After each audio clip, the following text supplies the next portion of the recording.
Hello viewers, in this session we are going to install one Kubernetes cluster using the kind tool. So basically this kind, I have this document. So basically what is kind? So kind is the short form for the Kubernetes in Docker. So basically it create and manage some local Kubernetes cluster using Docker container as the node. Instead of provisioning one virtual machine or one physical machine for the node, so basically it create node using the Docker container.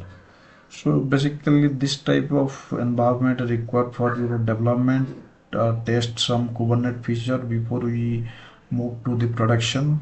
So because it is lightweight and consume less resources like memory or CPU, so it is easy to provision and test your Kubernetes cluster. So we can directly jump to your how to create the clusters. So this is the documentation available. Quick start. So first thing we need to install the kind binaries. So for that these are the steps. So let me log into my local environment. So my local IP, this is the one Kubernetes Ubuntu machine having the IP 40, and the Docker is already installed in this machine. Okay, so first, because the Docker is the prerequisite for this installation, as it using the Docker as the container for the node provisioning. So first thing we can check the Docker version is 27 and the IP is .40. Okay, so let me go ahead to install this kind binaries. These are the steps. Since I think I already installed that one, so I can check the kind version. You should follow the steps. These steps, only 2 steps are there to install the kind binaries. Okay, because this kind will provision your Kubernetes cluster. Okay, so first thing we have to install this one. Then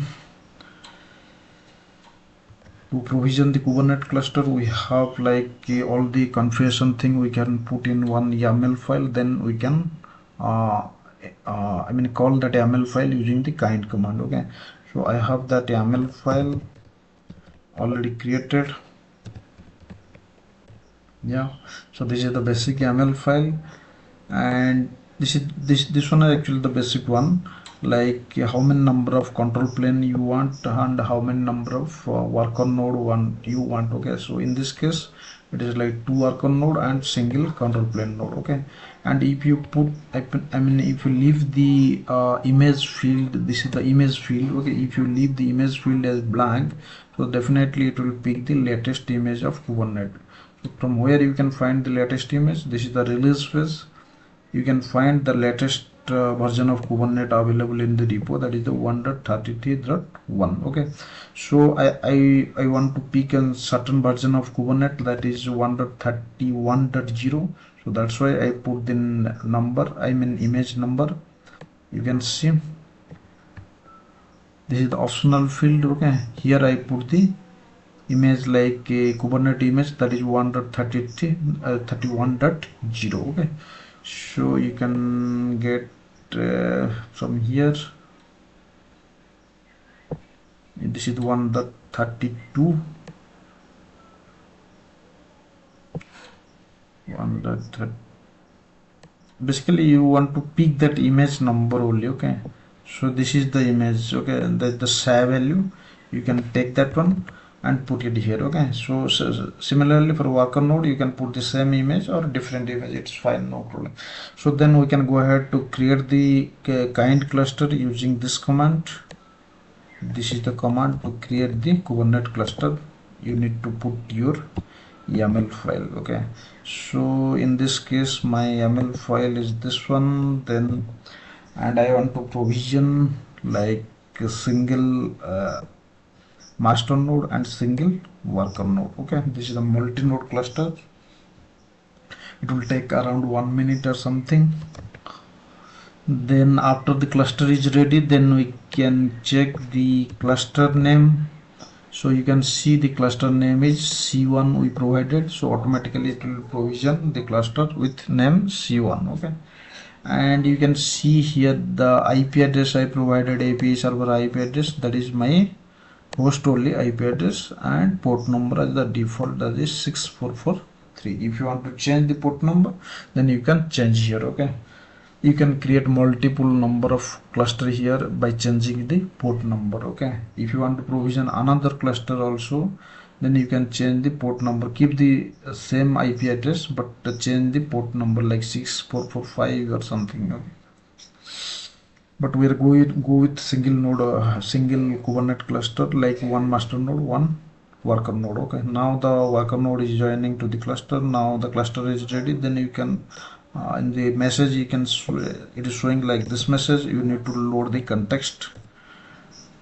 Now you can see it show the message like this. Okay, it is provisioned on 6443 port. Okay, so now we can go ahead to check the node status. Hopefully it is, the master node is ready, but the worker node is not ready. I think it will take some time.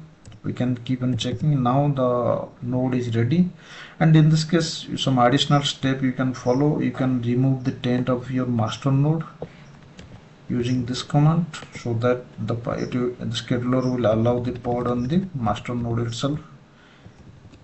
My master node name is this one. You can put this one. Now it remove this node, and also you can label your worker node. You can see the role is like none in worker node, so you can change that one. Okay,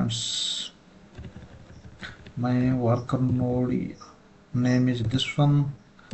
So finally you can check the get node. Now earlier it is showing none, now it's showing worker node. Okay, and I installed the Kubernetes 1.31.0. okay, so let me check all the pod status also.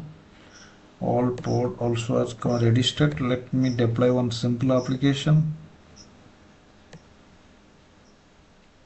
Yeah, so let me create one namespace for the simple application.